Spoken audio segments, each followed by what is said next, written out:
नमस्कार, मैं हूं दीपक मिश्रा और स्वागत है आपका हमारे खास डिबेट शो मुद्दा गरम है में। कश्मीर में आतंक का नया खेल, ऑल इज नॉट वेल। ऐसा हम इसलिए कह रहे हैं क्योंकि जम्मू कश्मीर से एक बार फिर बुरी खबर सामने आई है। यहां के डोडा जिले के एक जंगली क्षेत्र में कल देर रात सोमवार रात आतंकवादियों के साथ मुठभेड़ में हमारे 4 जवान शहीद हो गए और हमारे एक कैप्टन भी शहीद हो गए। एक अन्य सैन्य अधिकारी की हालत गंभीर है। राष्ट्रीय राइफल्स और जम्मू कश्मीर पुलिस के विशेष अभियान समूह के जवानों ने करीब 7:45 बजे देसावन क्षेत्र के धारी गोटे उर्बाकी में संयुक्त घेराबंदी और तलाशी अभियान शुरू किया और तलाशी अभियान के दौरान आतंकियों ने फायरिंग की और सेना ने भी जवाबी फायरिंग की। मुठभेड़ हुई, फायरिंग हुई दोनों तरफ से। लगातार 20 मिनट तक यह सिलसिला चलता रहा गोलीबारी का और इस दौरान हमारी सेना के 5 जवानों को गोली लगी।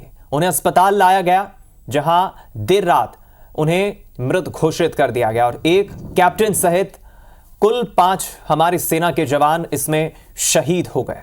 हालांकि बीते कुछ समय से जिस तरह आतंकवादियों का मूवमेंट बढ़ा है, गतिविधि बढ़ी है, मुठभेड़ कई सारी हुई है, उसके बाद कई सवाल खड़े हो रहे हैं। हालांकि डोडा में कल रात हुए इस मुठभेड़ के बाद, फायरिंग के बाद सियासत भी शुरू हो गई है। कांग्रेस के अपने आरोप हैं, सरकार काम कर रही है। रक्षा मंत्री राजनाथ सिंह ने सेना से बातचीत की है। कुछ अलग अलग रिएक्शंस आए हैं। प्रदेश अध्यक्ष जीतू पटवारी, छत्तीसगढ़ के वित्त मंत्री ओपी चौधरी सहित पॉलिटिकल मेहमानों का क्या कुछ कहना है, आपको कुछ रिएक्शंस सुनवाते हैं। मोदी जी ने देश के सामने लाल आंख की और पाकिस्तान को निस्तनाबूद करने की बात की थी, आतंकवाद की कमर तोड़ने की बात की थी। नोटबंदी सबसे बड़ा हथियार आतंकवाद के अगेंस्ट बताया था। लगातार हमले होते जा रहे हैं, जवान शहीद होते जा रहे हैं और सरकार एक तरह से आतंकवादी इस तरह के टारगेट करने की कोशिश कर रहे हैं, लेकिन प्राइम मिनिस्टर नरेंद्र मोदी जी के नेतृत्व में हम मजबूती के साथ भारत देश जैसे हमेशा खड़ा होता रहे और बड़ा मैसेज देता रहे, वही करके दिखाएंगे और आतंकवाद जैसी ताकतों को दबा करके रखा जाए। देखिए, 38 दिनों के अंदर 9 हमले हो चुके हैं। 12 हमारे जवान सर्वोच्च बलिदान देते हुए शहीद हो चुके हैं। जो कल तक घाटियों में छिप के होता था, वो जम्मू रीजन तक पहुंच गया है। बहुत अफसोस है कि हमारे 4 हमारे जवान और उसमें एक ऑफिसर भी है, शहीद हुए हैं। रजौरी हो गया, पुंछ हो गया और डोडा हो गया और रियासी हो गया, कठुआ हो गया। ये इस एरिया में अब बहुत ज़्यादा फ्रीक्वेंसी से इंडियन आर्मी की सोल्जर्स के ऊपर अटैक हो रहा है।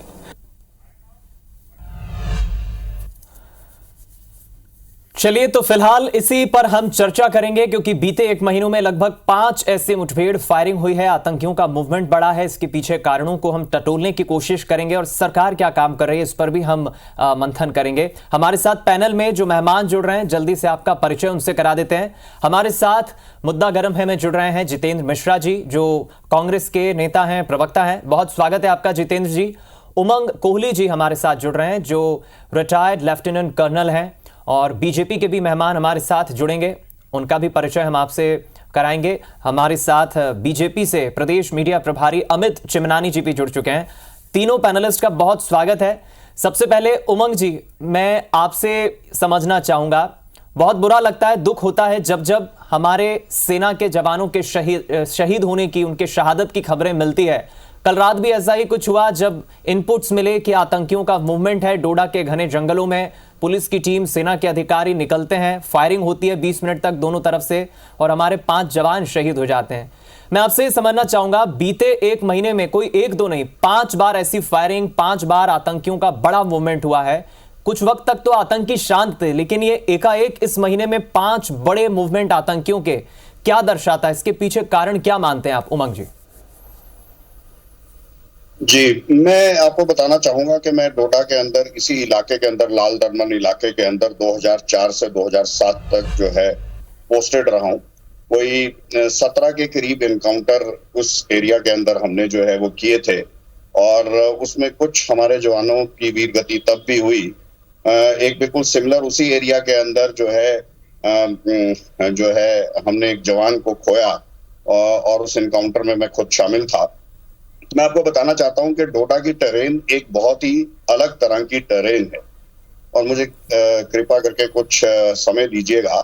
मैं आपको जस्ट समझाऊं कि जो है एक तरफ जो है वो डोडा की हिमाचल के साथ लगती है, डोडा डिस्ट्रिक्ट की। दूसरी जो पहाड़ी है वो वैली के अंदर जाती है श्रीनगर की तरफ, और तीसरी स्लोप उसकी जो है वो कठुआ, सांभा, राजौरी, पुंछ उस तरफ जाती है। तो जब पाकिस्तान इन्फिल्ट्रेशन करते हैं और इस तरफ आके वो कोई कार्रवाई करते हैं, टेररिस्ट्स, छुपने के लिए डोडा की पहाड़ियों को इस्तेमाल किया जाता है। एक बारी जब जो है वो अंदर किसी तरह से आ जाते हैं, उसके बाद डोडा में जो गुजरों ने बनाई ग्वाड़ियां होती हैं हाइट के ऊपर, वहां पे जाकर जो है टेररिस्ट छुपते हैं और उनको जो है वो अमूमन कई OGW, ओवरग्राउंड वर्कर्स जो है वो उनको खाना पीना जो है वो देते हैं। एक डेडिकेटेड एफर्ट दिख रहा है पाकिस्तान की तरफ से, और उसको चीन की भी शय है कि जम्मू रीजन के अंदर जो है वो टेररिज्म को एकदम बढ़ाया जाए। मैं एक बार दोबारा से कहना चाहता हूं, 370 के हटाने के बाद पाकिस्तान और चीन दोनों तिल मिलाए थे, और उनके तिल मिलाने की वजह से उनका एक चेंज ऑफ स्ट्रेटेजी कह लीजिए या एक डेडिकेटेड एफर्ट कह लीजिए, उन्होंने उन एरियाज में जिधर नॉर्मेलसी आ गई थी या नियर नॉर्मेलसी हो गई थी, उन एरियाज को, चाहे वो रियासी हो, चाहे वो कठुआ हो, चाहे वो सांबा हो, चाहे वो हीरानगर हो, चाहे वो राजौरी हो, चाहे वो पुंछ हो, इन इलाकों को उन्होंने एक्टिवेट करने की कोशिश की। और उसी का ये नतीजा है कि हमारे को जो है मोर ट्रूप्स ऑन ग्राउंड में भी लाने पड़ेंगे, कुछ बूट्स ऑन ग्राउंड लाने पड़ेंगे, इंटेलिजेंस नेटवर्क भी जो है ज्यादा दुरुस्त करना पड़ेगा, और इन इंसिडेंट्स को किसी भी तरह से रोकना और क्या मजबूती के साथ इसका जवाब देना होगा। उमंग जी, इस सवाल के साथ मैं आपके पास आऊंगा, लेकिन आपने बेहतरीन ढंग से कम समय में समझाया कि आखिर इसके पीछे कारण क्या रहा है। 2004 के वक्त, जैसा उमंग जी ने बताया, खुद वहां पर वो मौजूद रहे, काफी डेंस इलाका है। अमित जी, चूंकि केंद्र में आपकी पार्टी की सरकार है, मसलन सियासत इस विषय पर नहीं होना चाहिए, लेकिन बचपन से हम सुनते आए हैं कि हम महफूज इसलिए हैं, हम त्योहार इसलिए अच्छे से मना पाते हैं क्योंकि बॉर्डर पर खड़ा वो जवान हमारे देश की रक्षा करता है। जब जब इस तरह की शहादत की खबरें आती है, बुरा लगता है, लेकिन मैं टाइमिंग पर देख रहा हूं, 1 महीने में 5 इस तरह के बड़े मूवमेंट आतंकियों के। क्या आतंकी सरकार को कोई मैसेज देने की कोशिश कर रहे हैं? क्योंकि कुछ वक्त पहले ही आम चुनाव के बाद नई सरकार का गठन हुआ है, क्या ये एक मैसेज देने की कोई कोशिश है? अमित जी,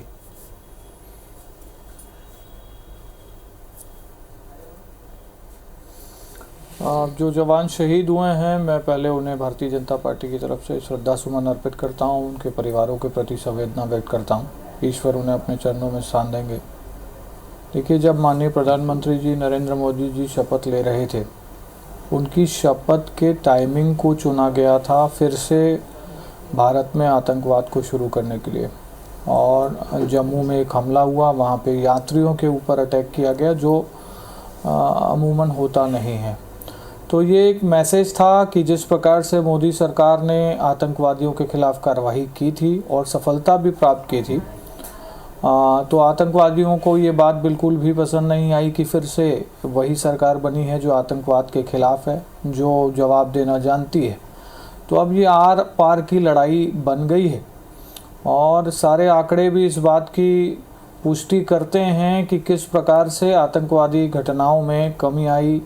2012 की अगर हम बात कहें तो टोटल नंबर ऑफ इंसिडेंसेस अगर हम देखें तो 750 थे, और 2023 जो आखिरी साल हमारा बीता था, उसमें अगर हम देखें total number of incidences terrorist attack के, तो वो 46 थे, जिसमें भारी गिरावट हम सब ने देखी। और ऐसा सबको लग ही रहा था कि बस अब आतंकवाद ख़त्म होने पर ही है। लेकिन जम्मू में जो हो रहा है, जो बार बार अटैक हो रहे हैं, ये अपनी प्रेजेंस दिखाने का प्रयास कर रहे हैं कि नहीं, हम ख़त्म नहीं हुए हैं। और कहीं ना कहीं सरकार तो इस पर कड़ी कार्रवाई करेगी, और हमारा बैकग्राउंड भी रहा है, लेकिन हमको पीड़ा होती है कि आतंकवादी घटनाओं को भी जो विपक्षी दल हैं वो अपनी राजनीतिक माइलेज का एक विषय बनाते हैं। अभी ये घटना हुए कुछ घंटे भी नहीं बीते हैं कि राहुल गांधी ने ट्वीट कर दिया है सरकार के खिलाफ। आतंकवाद के मसले पर, देश की सुरक्षा के मसले पर कभी कांग्रेस या विपक्षी दल साथ नहीं आए। उन्होंने सेना का मनोबल बढ़ाने का कभी काम नहीं किया। हमेशा सेना पर सवाल खड़े किए, उनके शौर्य पर सवाल खड़े किए और उनके मारे जाने पर राजनीति करते रहे। तो ये राजनीति उन्हें मुबारक, ऐसा नहीं करना चाहिए उन्हें। जो एनडीए की अभी सरकार है वो किसी कीमत पर टेररिस्ट अटैक्स को बर्दाश्त नहीं करेगी, इसमें कोई संशय नहीं। ठीक है, मैं लौटूंगा आपके पास। जितेंद्र जी, आपने अमित जी की भी बात सुनी और अमित जी ही नहीं, कई बीजेपी के नेता ये आरोप लगाते हैं कि विपक्ष कभी आतंकवाद के मसले पर साथ नहीं देता, इस पर सियासत करता है। मुद्दों पर सियासत होना चाहिए, लेकिन चूंकि देश की जब रक्षा, देश के सैनिकों की मसले की जब बात हो तो विपक्ष का बर्ताव काफी मायने रखता है। लेकिन मैं सुन रहा हूं जीतू पटवारी सहित आपकी पार्टी के तमाम बड़े नेता सरकार को घेर रहे हैं। ठीक है, आतंकवादी हमला हुआ है, कुछ वारदातें बड़ी भी हुई हैं, लेकिन क्या इसके पीछे कारण मानते हैं आप और क्या तर्क है? जितेंद्र जी।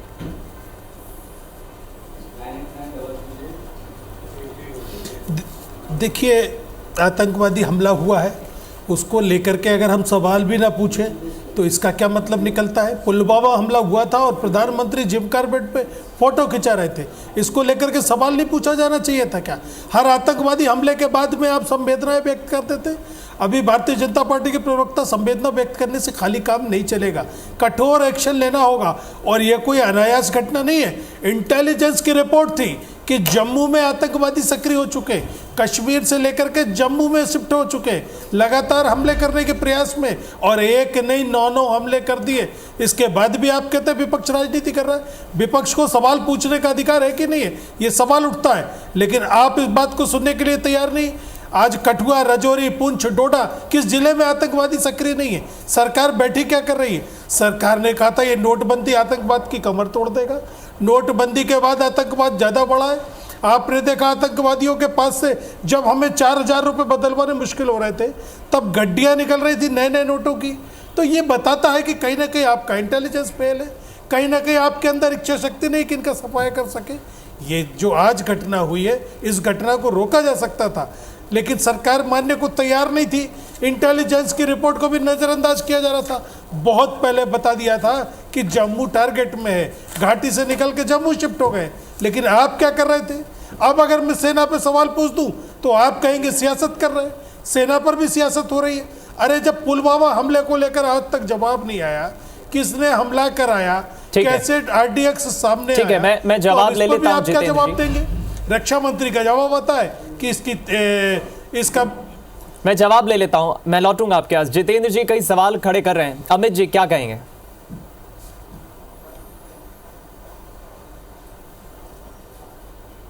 देखिए, मैंने तो पहले ही कहा कि कांग्रेस के लिए ये एक बड़ा पॉलिटिकल विषय होता है और कहीं ना कहीं इनको लगता है कि चलो अब हम इस पर राजनीति कर लें। आज के दिन मैं बहुत फैक्ट्स पे नहीं आना चाह रहा था, क्योंकि आज का दिन हमारे लिए दुख का दिन है। संवेदनाएं मैं और भारतीय जनता पार्टी व्यक्त करेगी, क्योंकि हमें पीड़ा हो रही है और हमें व्यक्त करनी भी चाहिए। पूरे भारत देश के नागरिकों को संवेदनाएं व्यक्त करनी चाहिए और सेना के जो जवान शहीद हुए हैं उनके परिवारों के साथ खड़ा होना चाहिए। ऐसी बातें करनी चाहिए जिससे उनका मनोबल बढ़े। अब इन्होंने कहा कि 2016 में नोटबंदी के बाद हमने जो दावा किया था वो झूठा साबित हुआ। देखिए, आतंकवादी घटनाओं पर भी अगर कांग्रेस के प्रवक्ता झूठ बोलें तो आप उनकी मंशा पर सवाल ज़रूर खड़ा कर सकते हैं। नोटबंदी हुई नवंबर 2016 में। मैं आपको 2018 के आंकड़े दे रहा हूं। जो आतंकवादी घटनाएं हुई 228, 19 में 153, 20 में 256, 21 में 129, 22 में 125 और 23 में आकर के मात्र 46 घटनाएं हुई। ये आंकड़े पब्लिक डोमेन पे हैं। कांग्रेस के मेरे जो साथी हैं वो गूगल करना जानते हैं तो कर सकते हैं। आप देखिए, नोटबंदी के बाद लगातार हमें सफलता मिली। ये विषय नोटबंदी की सफलता से हम क्यों जोड़ें? हमको सुरक्षा को लेकर के काम करना है। 1.5 लाख करोड़ का सेना का बजट हुआ करता था, उसको भारतीय जनता पार्टी ने 6.5 लाख करोड़ का कर दिया है।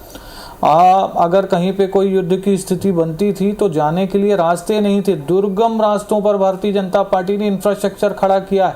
अटल टनल जैसा टनल बना करके बड़ी सेना को मजबूती देने का काम किया है। राफेल आया तो भी कांग्रेस को पेट में दर्द था, अपाचे आया तो भी तकलीफ थी। युद्धपोत में हम अगर एयरफोर्स से लेकर के जो थल सेना है उसको मजबूत कर रहे हैं तो उसमें भी तकलीफ थी। एयर स्ट्राइक किए, सर्जिकल स्ट्राइक किए तो भी कांग्रेस के पेट में दर्द था। कांग्रेस को पेट में दर्द इसलिए क्योंकि उनके पास सत्ता नहीं है, और यही लोग हैं जिनके लिए पाकिस्तान से मंत्री ये बयानबाजी करते हैं कि भैया कांग्रेस को जीतना चाहिए, राहुल गांधी को आना चाहिए, और ये कांग्रेस के प्रवक्ता कह दें कि आतंकवादी घटनाओं का समर्थन पाकिस्तान से है, कनेक्शन की नहीं है, इसका जवाब दे दें। बेहद कम समय में जितेंद्र जी आतंकवादियों को समर्थन, आतंकवादी हमले पर बताइए क्या तैयारी थी आपकी? इस सब से कुछ नहीं चलेगा काम। जितेंद्र जी, बेहद कम समय में जो आप कह रहे हैं कि इस आतंकी घटना को रोका जा सकता था, तो ऐसा तो नहीं है कि हमारे सेना के जवान ठंडे पड़ गए? वो बता रहा है कि एक नहीं, मुझे कुछ कहने का मौका दीजिए। भाषा मैं लौट रहा हूं, उमंग जी आपके पास आऊंगा। नहीं, देखिए सवाल इस बात का उठता है, सेना की बात हो रही है, सेना अपनी जगह पर काम कर, सिर्फ एक मिनट दीजिएगा, अपनी जगह पे काम करती है। मैं लौटूंगा आपके यहाँ, लेकिन सत्ता का इच्छा शक्ति बहुत बड़ी चीज होती है। आप जब पाकिस्तान से जाते हैं, पाकिस्तान में बिना बुलाए बिरयानी खाते हैं, अपने सैनिक ठिकाने उनको दिखाते हैं, समझ में आता है कि सत्ता कमजोर है। और अगर हमले पर हमले होते जा रहे हैं और सवाल न पूछा जाए तो मुझे लगता है ये सेना की आलोचना नहीं है, ये सरकार की निष्क्रियता की आलोचना है। आप लगातार कह रहे थे कि हम 370 हटाने के बाद आतंकवाद मिटा देंगे, लगातार हमले हो रहे हैं, आपने 370 हटा करके क्या उपलब्धि, इस पर क्या जवाब है आपका? बताना पड़ेगा। कांग्रेस का कोई नेता जिन्ना की मजार पे जाकर सजदा नहीं करता है, आप जिन्ना की मजार पे जाके सजदा करते हैं, आप सैनिक ठिकाने दिखाते हैं उनकी इंटेलिजेंस को बुला के, आप जाकर बिरयानी खाते, इस वजह से आतंकवाद बढ़ रहा है हिंदुस्तान में।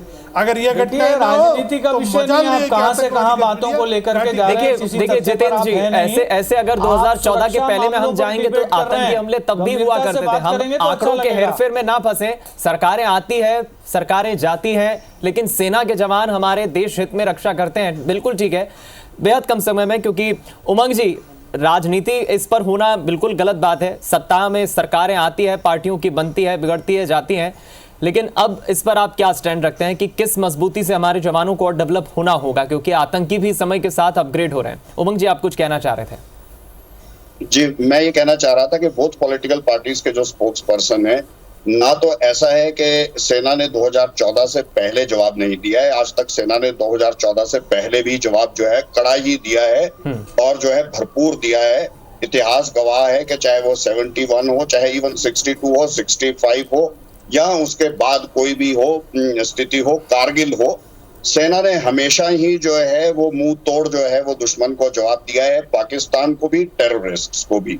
तो उसको पॉलिटिकली हाइफनेट करना कि 2014 के बाद ज्यादा कड़ा जवाब दे रहे हैं और पहले नहीं दे रहे थे, वो भी एक तरह से सेना का अपमान ही है।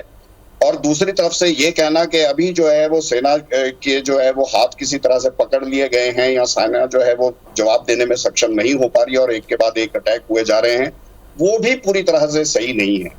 तो मैं यही कहना चाहूंगा दोनों को देनो उसको कि अपनी जो है वो सेना के ऊपर जो है इत्मीनान रखें, अपनी जो सेना के ऊपर जो है भरोसा रखें। ये दुश्मन की टैक्टिक्स चेंज हुई है, दुश्मन ने अपनी टैक्टिक्स जो है वो चेंज की है कि हमने जो है वैली की जगह जो है जम्मू एरिया के अंदर ज्यादा कंसंट्रेट करना है। एंड मार्क माय वर्ड्स, इसके अंदर चीन की भी संलिप्तता लग रही है। वो चीन जो है पाकिस्तान को पूरी की पूरी शह दे रहा है। जब से 370 जो है वो रेवोकेशन जो है वो हुई है, उन गलवान के बाद जो है हमारी कुछ रीडिप्लॉयमेंट हुई है, कुछ ट्रुप्स जो है वो दूसरी तरफ भी गए हैं, उसका फायदा भी दुश्मन उठाने की कोशिश कर रहा है। ठीक है, सेना के साथ खड़े रहें, सेना जो है वो मुंह तोड़ जवाब देगी, पॉलिटिक्स को इससे जो है वो दूर रखें। बहुत ही दुख की बात है कि हमारी जो है वो कैजुअलिटीज हो गई हैं, लेकिन दुश्मन को ना केवल वहां से और टेररिस्ट को ना केवल मुंह तोड़ जवाब दिया जाएगा जम्मू रीजन में, वैली रीजन में, और जो दूसरे OGWs भी ओवरग्राउंड वर्कर्स जो टेररिस्ट्स की मदद कर रहे हैं, मेरी जो है वो दरखास्त है, सरकार से दरखास्त है कि जो है इन OGWs के खिलाफ जो है टाइम पर सेना जो है FIR लॉन्च कराती रही है। इन OGWs को फास्ट ट्रैक कोर्ट के अंदर जो है पनिशमेंट दी जाए, इनको जेल के अंदर डाला जाए अगर इन इंसिडेंट्स को कम करना है फ्यूचर में। इसके लिए फास्ट ट्रैक कोर्ट जो है वो होम मिनिस्टर जो है वो ऑर्डर दें कि जो है fast track courts overground workers जो वहां पे हैं उनके अगेंस्ट जो है वो बनाए जाएं और इनका डिस्पोजल किया जाए। चलिए, काफी अच्छे सुझाव उमंग जी ने दिए हैं बेहद कम समय में। जितेंद्र जी, मेरी इस बात से शायद आप सहमत होंगे। मैं ये नहीं कह रहा हूं कि 2014 के पहले सेना क्या थी, सेना पहले भी मजबूत थी, कल भी मजबूत थी, कल भी सेना ने अच्छे से जवाब दिया, आज भी दे रही है। लेकिन इतना तो आप मानते होंगे जितेंद्र जी, बदलते समय के साथ, बदलते दौर के साथ हमारी सेना मजबूत हुई है। सरकार किसी भी पार्टी की रही हो, 10 साल बाद शायद बीजेपी सत्ता में ना हो, कोई और दल आ जाए, लेकिन समय के साथ सेना तो मजबूत हुई है। इतना तो आप सहमत होंगे जितेंद्र जी?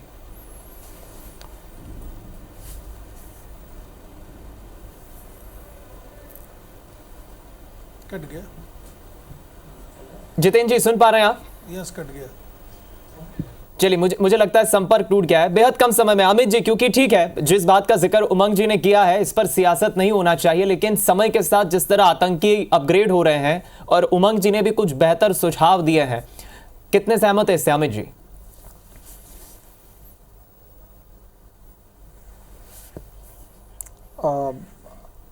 आपका मैं आधा मेरा फ़ोन डिस्कनेक्ट हो गया है, पर मैं जवाब देने का प्रयास करता हूँ जी। जैसा कि हमारे विशेषज्ञ ने बताया कि स्टैटिस्टिक्स चेंज हुआ है, तो निश्चित तौर पर हमारी सेना भी इस पर काम कर रही है। हाई लेवल्स की मीटिंग चल रही है, माननीय प्रधानमंत्री जी, रक्षा मंत्री जी, सभी लोग इन बातों पर क्या कदम उठाए जाने चाहिए उसमें 1 मिनट की भी देरी नहीं करेंगे। और ये जो भी घटनाएं हो रही हैं उसको बहुत गंभीरता से सरकार ले रही है। आने वाले समय में ज़रूर एक इसका अच्छा समाधान हम सबको देखने मिलेगा। ठीक है, बेहद कम समय में जितेंद्र जी आप तक आवाज नहीं पहुंच पाई थी। बदलते समय के साथ हमारी सेना मजबूत हुई है, इतना तो सहमति रखते होंगे आप जितेंद्र जी?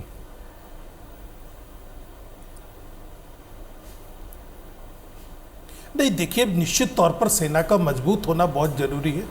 सेना के लिए फंड का अलॉटमेंट बहुत जरूरी है, और सबसे बड़ी चीज, सेना के फंड में करप्शन नहीं होना चाहिए, जो अभी देखने में आ रहा है। कफन चोर तक की उपलब्धि मिली सरकार को, ताबूतों में घोटाला सामने आया। सेना का मनोबल क्या होगा? सेना को जो पोषक सामग्री दी जाती है, चलिए, सेना का मनोबल बढ़ाने के लिए देश खड़ा है, सरकारें भी है, लेकिन इस मसले पर मुझे लगता है उमंग जी ने भी काफी बेहतर सुझाव दिए हैं, जितेंद्र जी ने भी अपना पक्ष रखा है और अमित जी ने भी बताया है आने वाले समय के लिए उन्होंने भी अपनी सहमति जाहिर की है। लेकिन इस पूरे मसले पर एक सार्थक चर्चा रही। फिलहाल मुद्दा गर्म है में इतना ही। आप तीनों पैनलिस्ट का बहुत शुक्रिया, जितेंद्र जी, अमित जी और उमंग जी, हमसे जुड़ने के लिए, चर्चा करने के लिए। मुझे दीजिए इजाजत, नमस्कार।